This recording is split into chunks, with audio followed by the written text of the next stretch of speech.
नमस्कार बच्चों, आप सबों का राणा बेसिक फिजिक्स में हार्दिक स्वागत है। आज जो फर्स्ट ईयर का क्लास है प्रोजेक्टाइल मोशन का, प्रक्षेप्य की गति का। हम लोग आज प्रक्षेप्य की गति के बारे में जानना चाहते। तो आज का जो हमारा टॉपिक है वो प्रक्षेप्य की गति है, प्रोजेक्टाइल मोशन। तो प्रोजेक्टाइल मोशन क्या होता है? The motion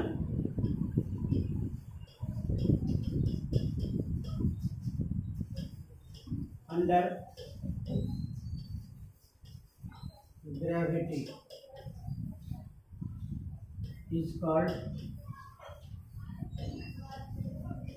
projectile motion. तो जो भी गति है, जो गुरुत्वाकर्षण के अधीन गति है, उस गति को गुरुत्वाकर्षण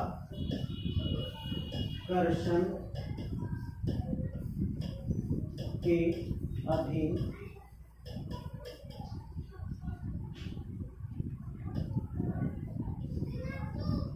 गति को प्रक्षेप्य की गति कहते हैं। प्रक्षेप्य की गति कहते हैं। तो जो भी वस्तु अगर गति कर रही है और वह गुरुत्वाकर्षण के अधीन गति कर रहा है, तो वैसी गति को क्या कहते हैं? प्रक्षेप्य की गति कहते हैं। जैसे आप इसका एक उदाहरण देख सकते हैं, ये एक्स और वाई अक्ष है। इसमें एक गेंद को इस तरह से फेंका गया है। ये गेंद चलते चलते यहाँ पहुँचा, फिर ये यहाँ पहुँचा, फिर ये यहाँ पहुँचा, फिर ये आकर गया। तो जो प्रोजेक्टाइल मोशन होता है यह गुरुत्व के अधीन काम करता है, और गुरुत्वाकर्षण के अधीन यदि इसे किसी कोण पर प्रक्षेपित किया जाता है, यदि इसे किसी कोण पर प्रक्षेपित किया जाता है, तो वैसी गति को क्या कहते हैं?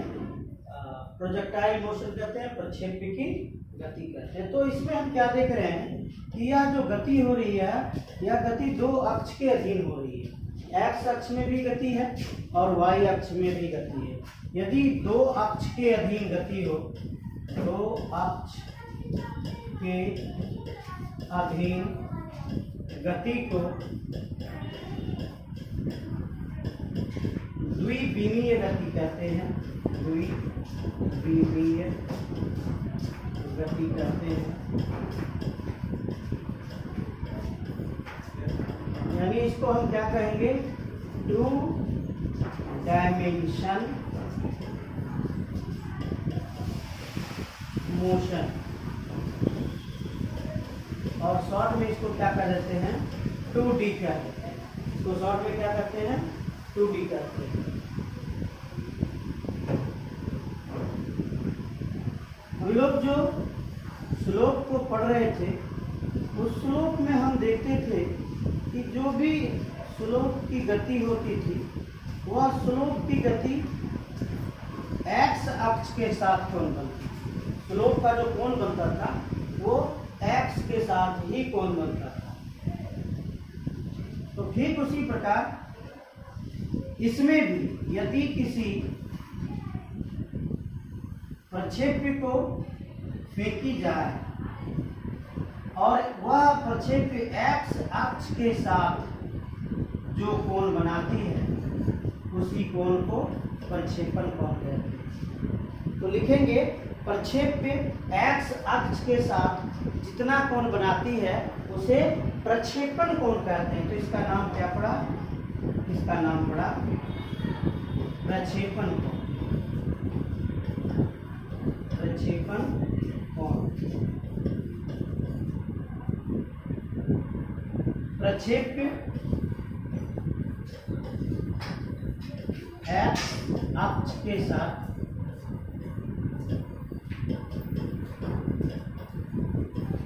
जो कोण बनाता है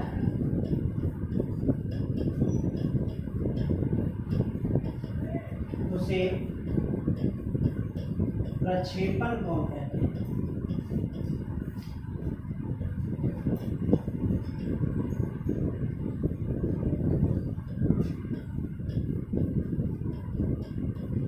The angle made by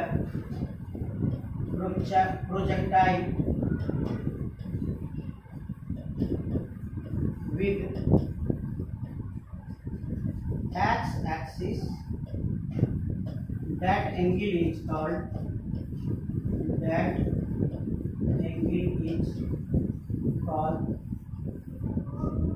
projection angle।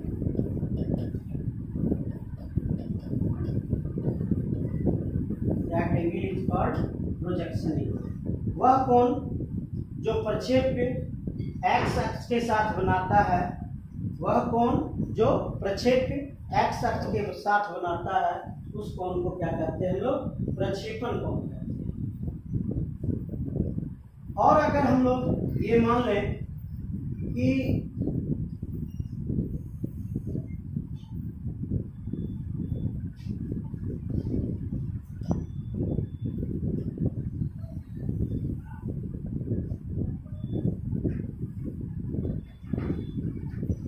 ये प्रक्षेपण कोण है 0, ये y अक्ष है, ये x अक्ष है, तो हमारा जो प्रक्षेपण कोण है वो कहाँ पे है? हमारा प्रक्षेपण कोण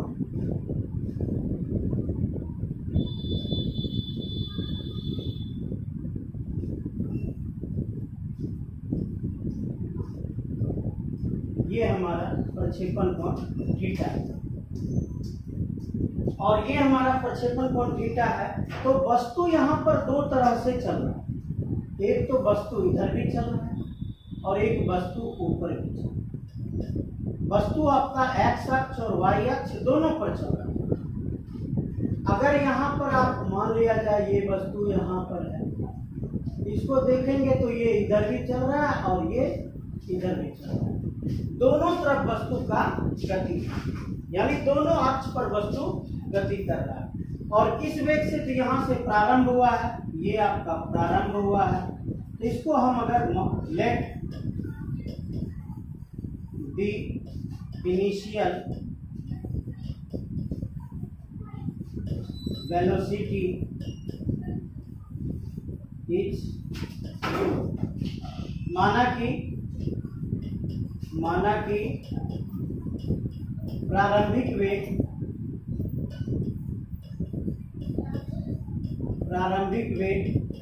u है।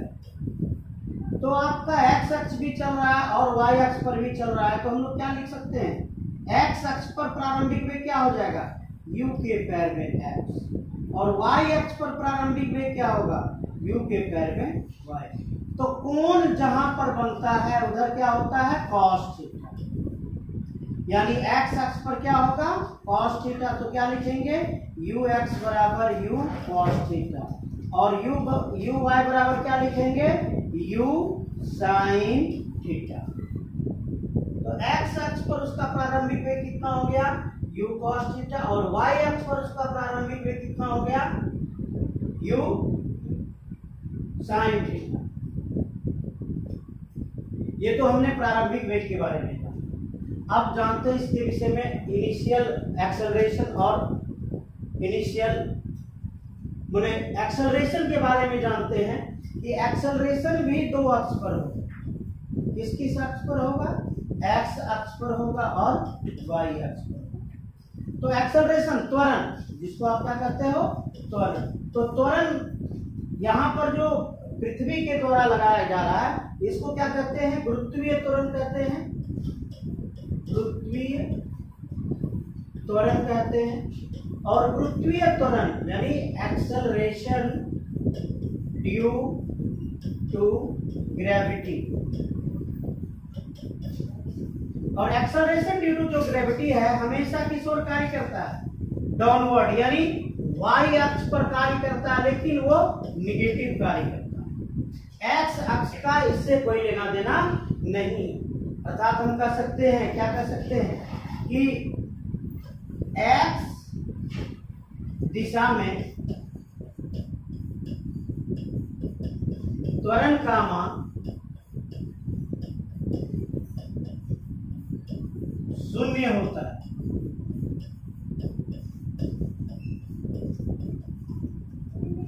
The value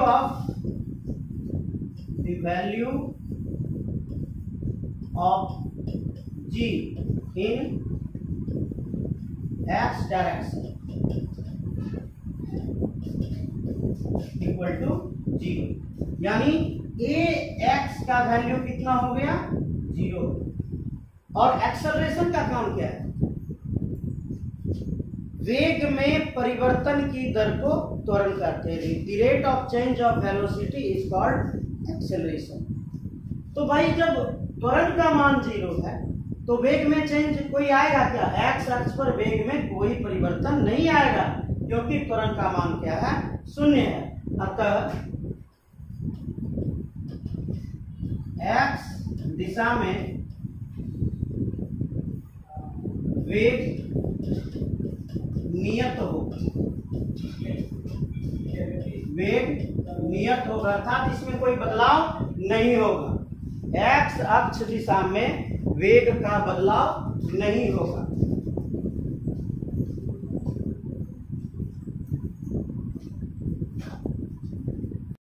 तो हम लोग जो देख रहे थे कि क्या एक्स अक्ष पर क्या क्या घटना घट रही है।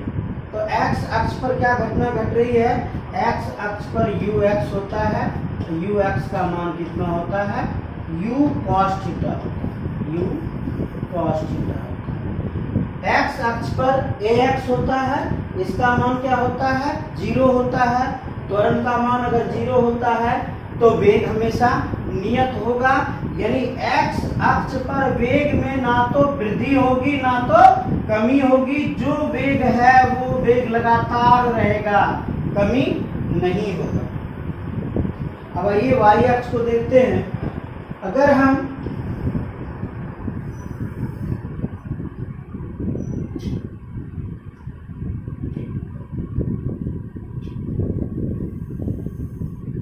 ये वाई अक्ष है, ये एक्स अक्ष है।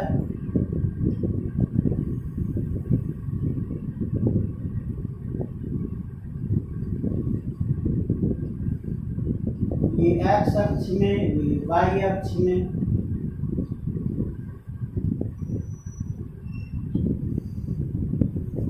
गौर कीजिएगा तो यहाँ पर आपको एक चीज दिखाई पड़ेगा कि ये आपका कोण है, ये आपका कोण थीटा है। ये भी आपका कोण यहाँ पर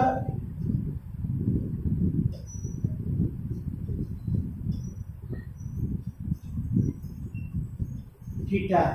गौर करके देखिएगा तो इस थीटा से इस थीटा का मान छोटा है। ज्यों ज्यों ऊपर जा रहा है कोण के मान में कमी हो रही है। ज्यों ज्यों ऊपर जा रहा है वैसे वैसे कोण के मान में कमी हो रही है। और जैसे जैसे ऊपर जाता है इसके स्पीड में, त्वरण में, स्पीड में कमी आती है। माना जाए कि let velocity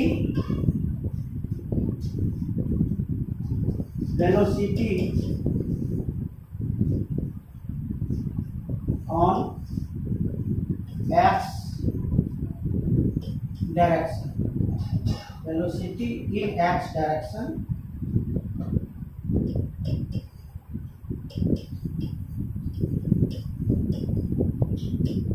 equal to 4 metre per second. और velocity in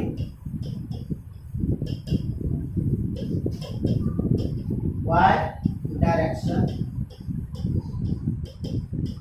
equal to 3 metre per second. तो जो ये थ्रो आउट है, ये जो यहां से यहां तक जा रहा है एक्स डायरेक्शन में, इसकी जो वेग होगी वह कभी नहीं घटेगी, वह लगातार कांस्टेंट रहेगा और अंत में भी कांस्टेंट रहेगा। किसमें?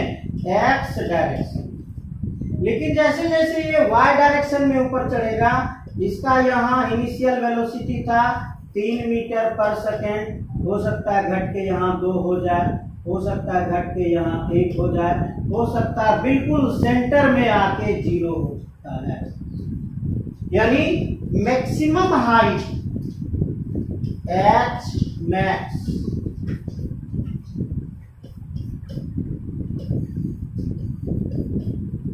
महत्तम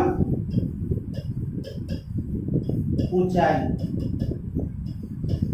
पर वेग बराबर 0 होता है।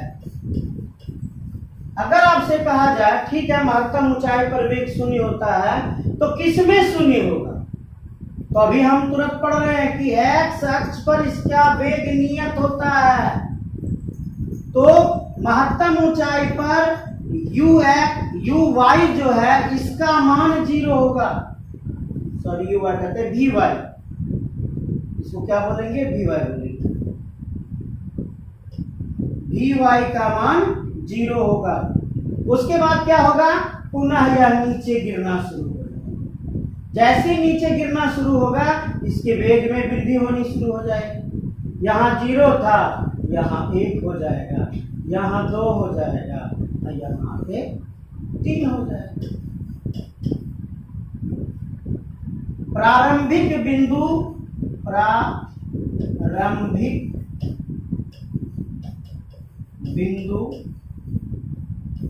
पर वेग बराबर अंतिम बिंदु पर वेग। अगर प्रारंभिक बिंदु पर वेग 3 मीटर पर सेकेंड था तो अंतिम बिंदु पर भी वेग 3 मीटर प्रति सेकेंड होगा, क्योंकि भाई कंजर्वेशन ऑफ एनर्जी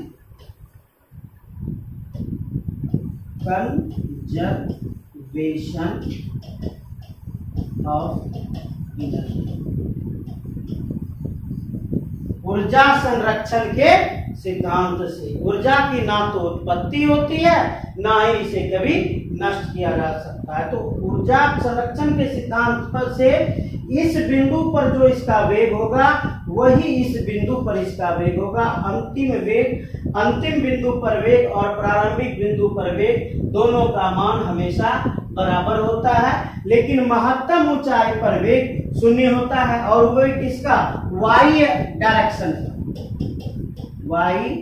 डायरेक्शन का जो वेग होता है महत्तम बिंदु पर एच मैक्स पर कितना हो जाता है, वो 0 मीटर प्रति सेकेंड हो जाता है।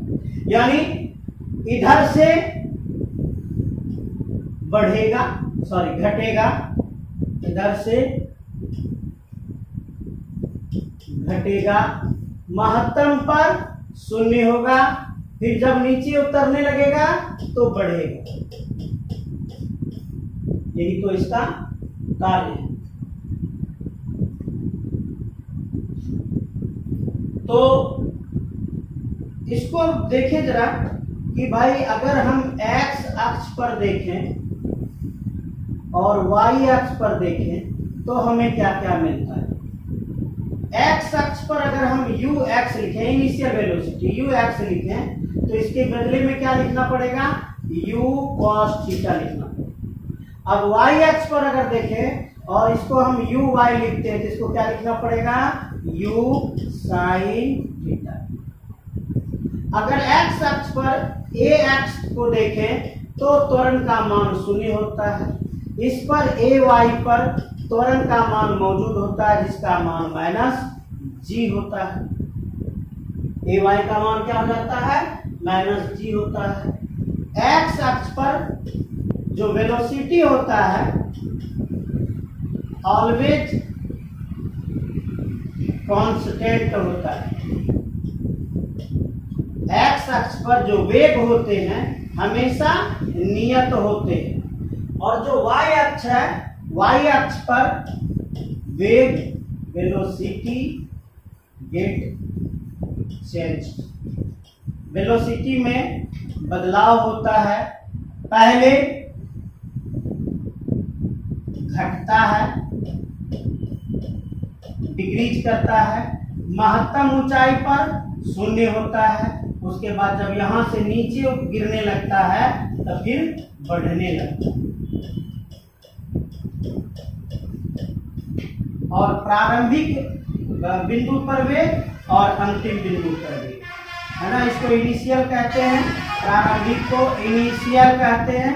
इनिशियल का वेलोसिटी और लास्ट पॉइंट, यानी when they touch the ground, जब वह पृथ्वी को टच कर रहा होता है उस समय का जो वेग होता है दोनों का मान बराबर होता है। ये हम किसके बारे में समझे? ये हम एक्स अक्ष वाई अक्ष के बारे में समझे। तब इसी में आता है टाइम ऑफ फ्लाइट, उड़ान काल।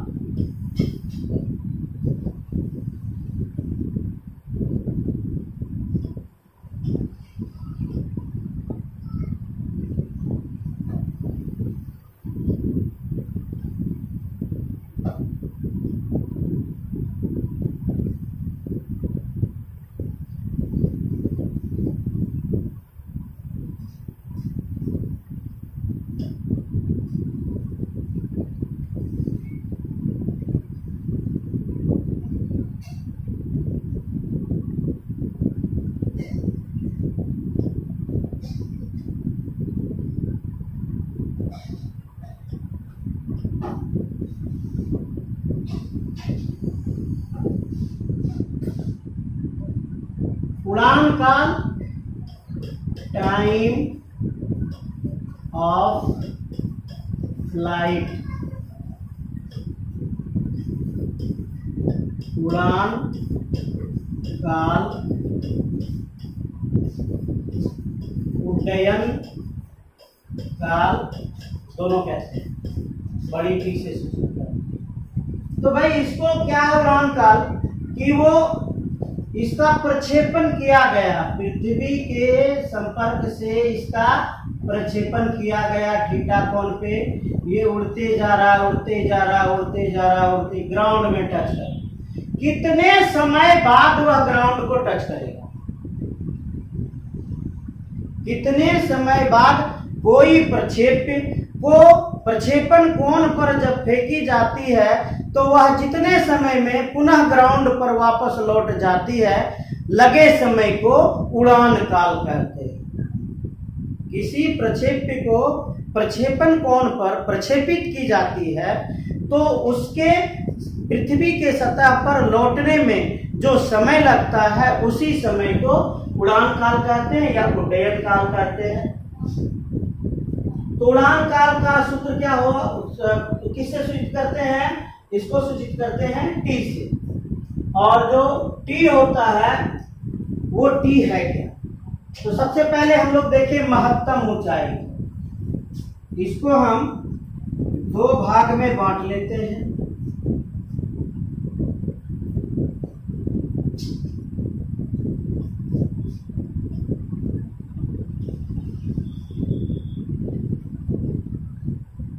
आधा इधर आधा उधर।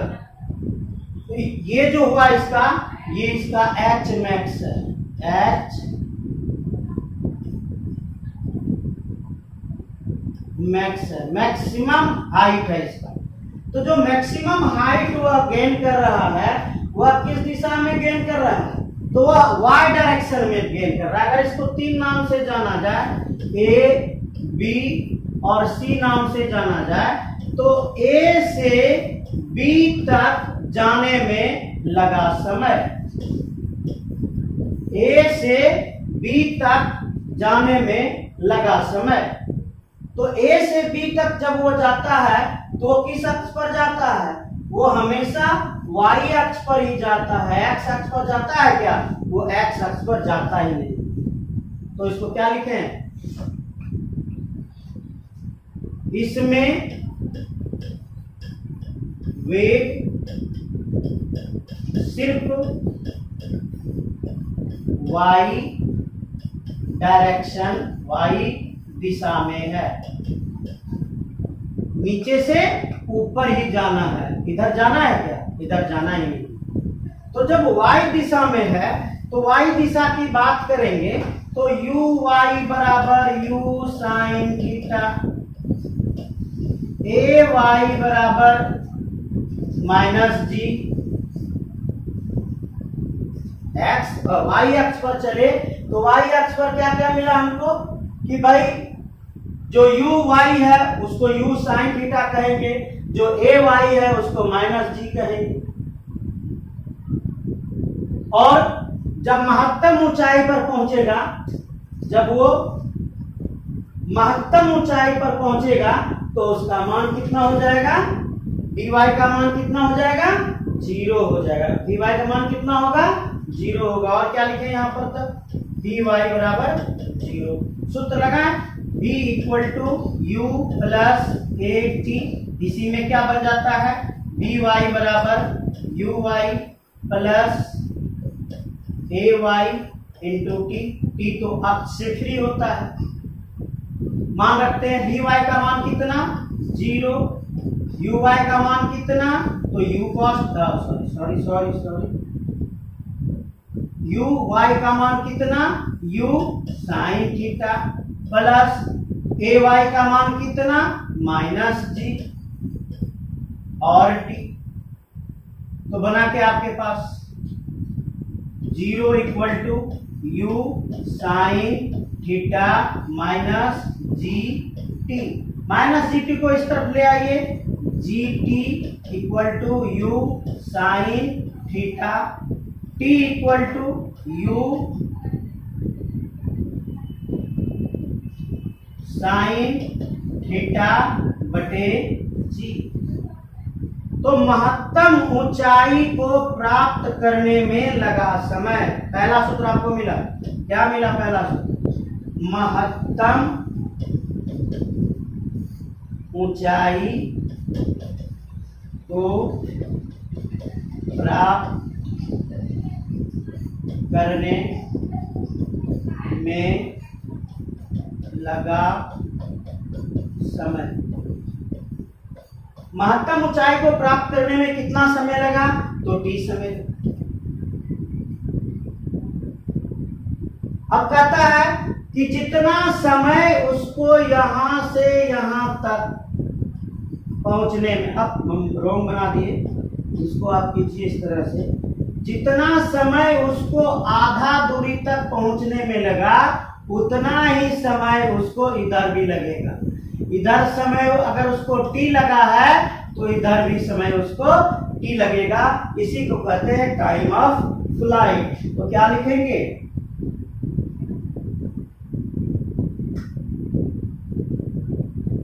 T equal to 2t। क्या लिखेंगे, टी इक्वल टू 2t। कैसे लिखे भाई, तो आधा दूरी को पार करने में टी समय लगा, आधा को पार करने में टी समय लगा, कुल समय कितना लगा, तो 2t लगा। तो t बराबर 2t हो गया। मान रखते हैं इसको 2, और t का मान क्या निकला, u sine theta by G. तो क्या बन गया ये, t बराबर 2u साइन थीटा बटे जी। इसी को कहते हैं टाइम ऑफ फ्लाइट, उड़ान काल, उड्डयन काल, जो कह लीजिए आप इसको। ये समय लगता है आपको y अक्ष पर महत्तम ऊंचाई को पार कर कुल दूरी को तय करने में, यानी धनुषाकार जो दूरी है उसको तय करने में जो समय लगा वो आपको। आप इसको दूसरी तरह से बनाते हैं भाई, बना सकते हैं क्या, कि हमें A से C तक जाने में क्या समय लगेगा। अब हम लोग क्या कर रहे हैं, डायरेक्ट पूरी को, ये जो पूरा फ्लाइट है, ये पूरी फ्लाइट को हम लोग पढ़ना चाहते हैं। यहाँ क्या था, A था, महत्तम ऊंचाई पर क्या था, B था, लास्ट बिंदु क्या था, C था।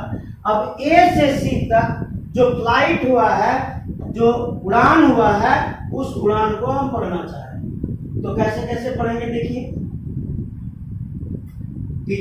ये किस दिशा में हो रहा है, ये y डायरेक्शन में हो रहा है, y अक्ष पर हो रहा है। तो u y के बदले में क्या लिखेंगे, u sine theta a Y के बदले में क्या लिखेंगे, माइनस जी। उसके बाद जब ये उड़ान काल पूरा करता है तो कहां से कहां तक पहुंचता है, ए से सी तक पहुंचता है। तो ये क्या है, ये विस्थापन है। ये क्या है, ये विस्थापन है। विस्थापन को किससे सूचित करते हैं, एस से। लेकिन हम जो विस्थापन पढ़ रहे हैं किस अक्ष पे पढ़ रहे हैं, वाई अक्ष पे पढ़ रहे हैं ना। हमको वाई अक्ष देखना, क्योंकि फ्लाइट कहां हो रही है, फ्लाइट वाई अक्ष पर हो रही है, एक्स अक्ष पर नहीं हो रही है। हाँ, दूरी भले हम तय कर रहे हैं एक्स अक्ष पर। तो जो विस्थापन को लिखेंगे, तो विस्थापन को हम लोग किस अक्ष पे लिखेंगे, एस वाई अक्ष पे लिखेंगे। तो एस वाई का सूत्र क्या हो जाएगा, एस वाई बराबर 0। कैसे, एस वाई बराबर 0। कहां थे, 0 पर थे, उड़ते गए लेकिन पुनः कहां पहुंचे, वापस 0 पर ही पहुंचे। जहां से चले थे पृथ्वी के सतह से चले थे, पृथ्वी के सतह पर वापस लौट आए। तो विस्थापन का मान कितना हो गया, विस्थापन का मान 0 हो गया। तो एस वाई का मान क्या निकला आपका, एस वाई का मान 0 निकला। आप सूत्र लगाइए, S equal to U T plus half A T square. S को एस वाई, यू बड़ी T plus half A Y बड़ी टी का स्क्वायर। एस वाई का मान 0, ये भी तो वाई होगा ना, U sine theta T plus half minus जी टी का square. 0 equal to you sine theta T minus half G T square. Common लीजिए, 0 इक्वल टू टी कॉमन निकल गया, you sine theta minus G T. एक T का मान क्या आया, 0 आया। ये टी बराबर कितना हुआ, 0 आया। ये हम लोग द्विघात समीकरण के बारे में पढ़ रहे हैं। ये टी का मान कितना आया, ये टी का मान 0 आया। अब इधर क्या बचा, U sine theta minus G T equal to 0। U sine theta equal to ji T. तो टी बराबर कितना आया, U sine theta by G, U sine theta by जी।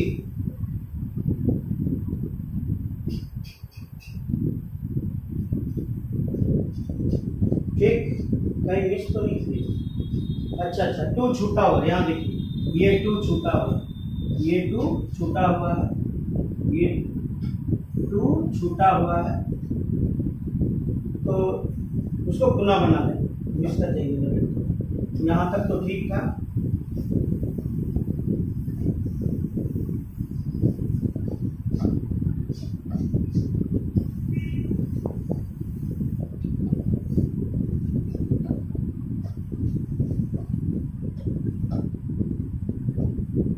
इसमें क्या निकालते हैं, टी को कॉमन निकाल लेते हैं। अंदर क्या बचा, u साइन थीटा बचा, माइनस क्या बचा, जी टी बाई 2 बचा। तो t इक्वल टू 0। तो ये किसके बारे में बता रहा है, ये प्रारंभिक बिंदु के बारे में बता रहा है। क्या बता रहा है, ये प्रारंभिक बिंदु के बारे में, यहाँ के बारे में बता रहा है। t का मान 0 होगा। उसके बाद आगे क्या बता रहा है, इसको देखते हैं, u sine theta minus ji t by 2 equal to 0। उसको साइड कीजिए, u sine theta equal to ji t by 2। t equal to cross multiplication 2u sine theta बटे जी। ये आपका किसका फार्मूला, ये डायरेक्ट आपका फार्मूला आया टाइम ऑफ फ्लाइट। इसमें जोड़ने की कोई जरूरत नहीं, 2t लाने की कोई जरूरत नहीं है। Direct t equal to 2u sine theta by G आपको मिलता है। इसको कहते हैं आप उड्डयन काल। अब हम लोग आते हैं कि टाइम ऑफ फ्लाइट के बाद हम लोग आते हैं maximum height attend bye projectile. H max महत्तम ऊंचाई। अब हम लोग क्या पढ़ेंगे? महत्तम ऊंचाई को पढ़ेंगे। और महत्तम ऊंचाई जो भी होगा वो किस डायरेक्शन में होगा? एच मैक्स जो भी है आपका किस डायरेक्शन में है? वाई डायरेक्शन में है। अगर ये वाई डायरेक्शन में है तो हमको क्या पढ़ना है? वाई अक्ष को पढ़ना है। वाई अक्ष को अगर पढ़ना है तो यू वाई बराबर यू साइन थीटा हो गया, ए वाई बराबर माइनस जी हो गया, ए वाई बराबर माइनस जी हो गया, वी वाई बराबर महत्तम ऊंचाई पर 0 हो गया, और आपका जो एस वाई है वो क्या बन गया? एच मैक्स बन गया। सूत्र क्या लगाएंगे इसमें? एस इक्वल टू क्या है आपका? एस है, यू है, बी, ये वाला लगाइए, B square equal to you square plus 2 A S. तो अब इसको सूत्र पे पिरोएंगे, V Y square equal to U Y square plus 2 A Y S Y. मान रखिए वी वाई का मान 0, 0 का स्क्वेर, यू वाई का मान यू साइन थीटा, तो यू साइन थीटा का whole square plus 2 A Y का मान माइनस जी, एस वाई का मान एच मैक्स। हमको तो यही निकालना था। तो आपका आया क्या? 0 equal to you square sine square theta minus 2 g h max, maximum ऊंचाई, महत्तम ऊंचाई। हमको ये माइनस में है, इसको उस तरफ ले जाएंगे, प्लस में आ जाएगा, तो कैसे लिखेंगे? 2 g h max equal to you square sine square theta, h max equal to you square sine square theta by 2g। ये आपका महत्तम ऊंचाई या एच मैक्स का फॉर्मूला। अब हमको निकालना है क्या? क्षैतिज परास।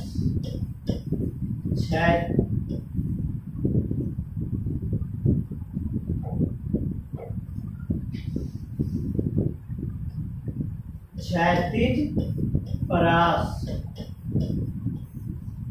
एक्स अक्ष पर कितनी दूरी तय करेंगे?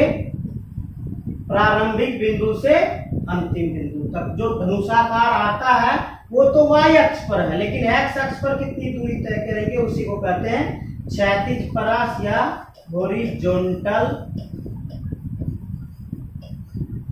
रेंज। यानी इसको क्या कहेंगे?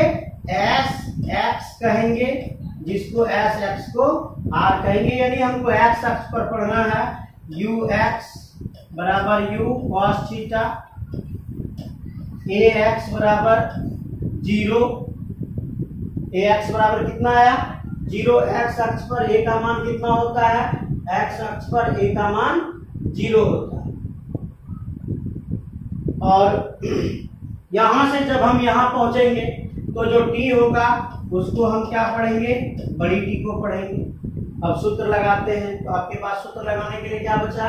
सूत्र लगाने के लिए इसके लिए क्या बचा? एस इक्वल टू एस है, यू है, टी है। S equal to U T plus half A t square. S x के बदले में क्या लिखेंगे? आर लिखेंगे, रेंज जिसको कहते हो। यू एक्स के बदले में क्या लिखें? u cos थीटा लिखें, t के बदले में क्या लिखें, तो t के बदले में u square sine square theta by G लिखें। अब ax का मान कितना है, ax का मान 0 है, ax से गुना करेंगे तो कुल पद जो ये हैं, ये आपके जो कुल पद हैं, ये कुल पद का मान 0 हो जाएगा, क्योंकि ax का मान कितना है, 0। तो यहां प्लस 0 हो गया।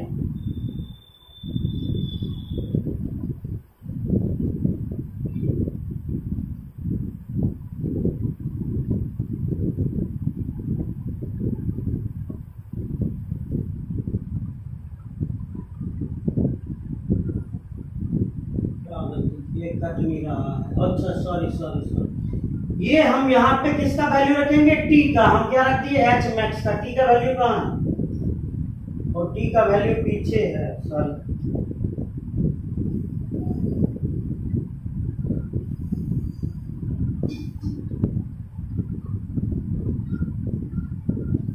cos थीटा और t का वैल्यू क्या निकाले, 2u sin theta by G.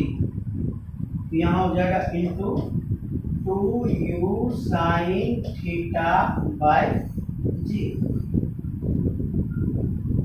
चलिए तो गुना करते हैं, r बराबर u square 2 sin theta into cos theta by G. तो इसका सूत्र है क्या, 2 sin थीटा cos थीटा का।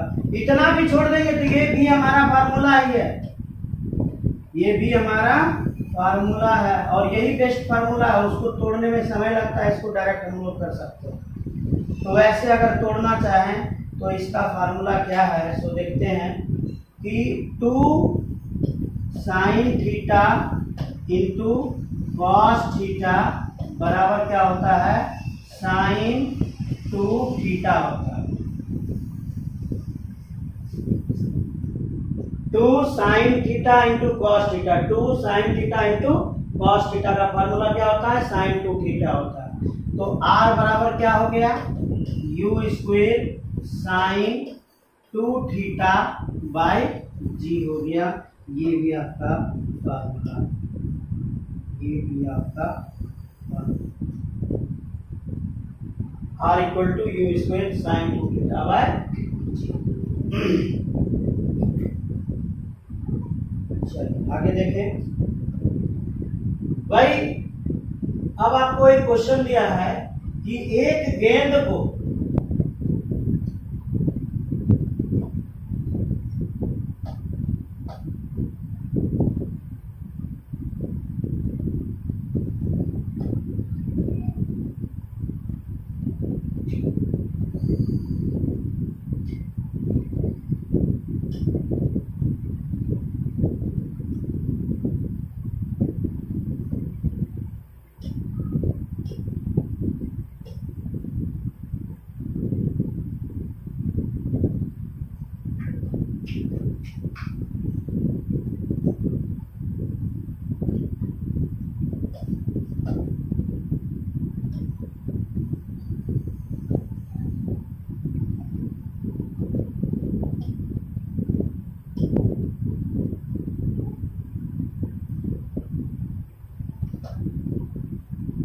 क्वेश्चन क्या है, एक गेंद को फेंकी जाती है कितने वेग से, 5 मीटर प्रति सेकेंड के वेग से,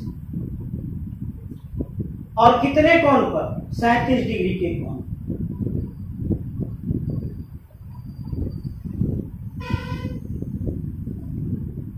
ऐसे करके गेंद को फेंका,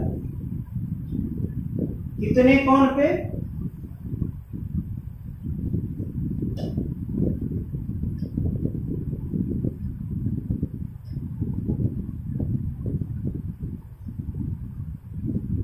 गेंद को 37 डिग्री के कोण पर फेंका जाता है। एक गेंद को 37 डिग्री के कोण पर 5 मीटर प्रति सेकेंड के वेग से फेंका जा रहा है।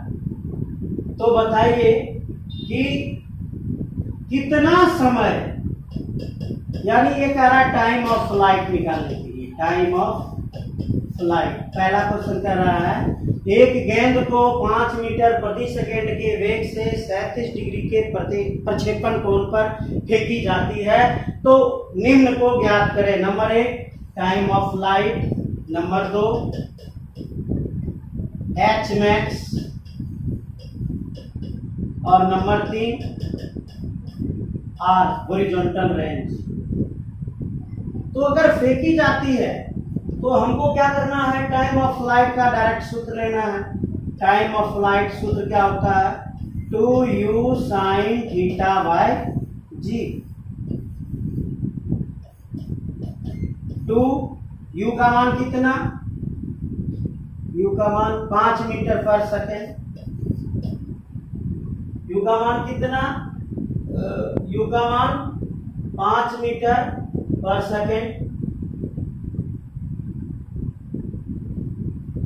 साइन थीटा का मान कितना, तो यहां साइन कितना है, साइन 37 डिग्री है, बटे जी का मान कितना, हम लोग क्या लेके चलते थे, जी का मान 10 मीटर पर सेकेंड, ताकि काटने में आसानी हो जाए, तो बटे 10 हो गए। अब साइन 37 डिग्री का मान क्या होगा, तो इसके लिए हम लोग पढ़ते थे, बार बार पढ़ते थे। ये छोटा वाला कोण अगर 37 डिग्री है तो लंब इसका 3 होगा, आधार इसका 4 होगा, कर्ण इसका 5 होगा। साइन 37 डिग्री है, अच्छा पहले काट ले, 5 दूनी 10, 2 2 कट गया, टी बराबर क्या बचा, साइन 37 डिग्री। साइन 37 डिग्री का मान p बाय x 3/5, 3/5 सेकेंड। आपको क्या निकालने कहा, टाइम ऑफ फ्लाइट निकालने का है। टाइम ऑफ फ्लाइट कितना निकल गया, 3/5 निकल गया। एच मैक्स का फार्मूला क्या होता है, तो एच मैक्स का फार्मूला हो गया u square sine square u square sine square theta by 2g, u square sine square theta by 2g।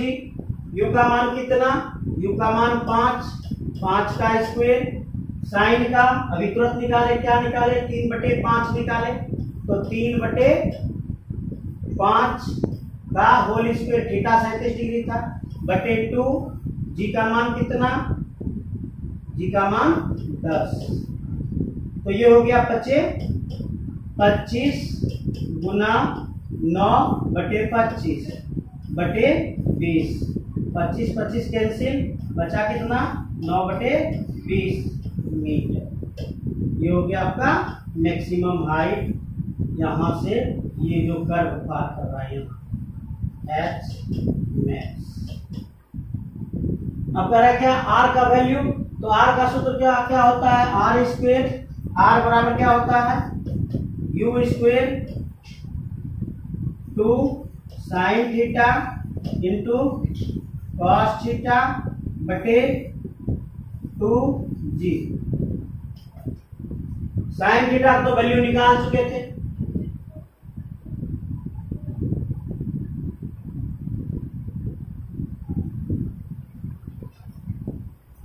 Cos theta का वैल्यू भी निकाल सकते हैं क्या, कॉस 37 डिग्री, ये हो जाएगा b बाय h 4/5, यहां से भी निकल सकता है, 5 का स्क्वायर गुना 2 गुना साइन थीटा का मान 3/5 गुना कॉस थीटा का मान 4/5 पूरे पर 2 गुना 10। आप यहां से जो कट कीजिए, कट करके आर का वैल्यू निकालिए, ये आपका क्या हो गया, आर का वैल्यू। चलिए बस आज भर के लिए इतना ही, धन्यवाद, आगे देखेंगे।